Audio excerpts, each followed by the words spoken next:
On est après le match de la finale entre BNC Landers et Saleluca avec l'entraîneur Hansu Rotlisberger. Hansu, c'était difficile, il a fallu cravacher avec ton équipe, tu as toujours cru?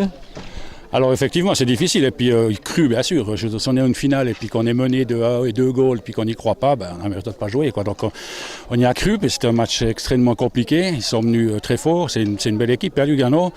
En plus ils jouent le premier match extérieur donc ils ont très peu, ils n'avaient pas de pression, ils n'avaient pas grand chose à perdre.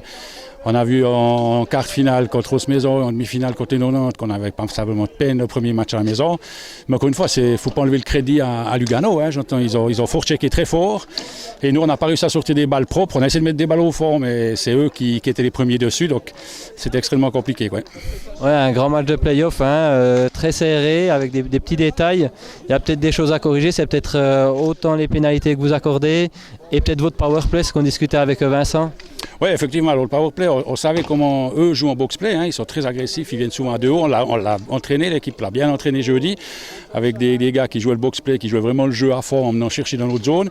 Ça n'a pas trop mal marché, là c'est la différence, c'est un match et puis l'entraînement, donc c'est pas la même chose, mais on va continuer de travailler. Mais effectivement, cette pénalité, c'est ce qui nous a un peu cassé aussi le premier tiers, hein, c'était compliqué, après Jimmy qui a été expulsé, donc on a dû changer notre paire de défense.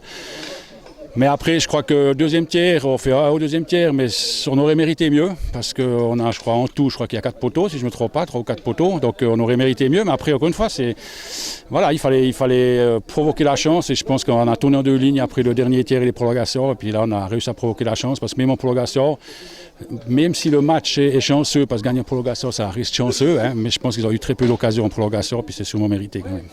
Oui, c'est ce qu'on disait avec Vincent, vous avez vraiment dominé dès que vous avez égalisé, ils n'osaient plus prendre de risques.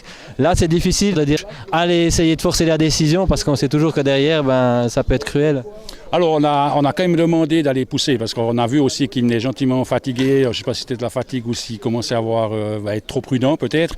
Et on a continué de mettre des balles sur le but et d'ailleurs je pense qu'à l'image du 4e et du 4-4 et du 5-4, c'est quand même des buts où le gardien n'est pas prêt à mon avis. Donc parce qu'il est surpris, quoi. On pivote, on tourne, on shoot au goal dans toutes les positions et puis c'est rentré. Donc c'était mérité, mais encore une fois, il suffit d'un bon shoot et puis vous perdez le match. Hein.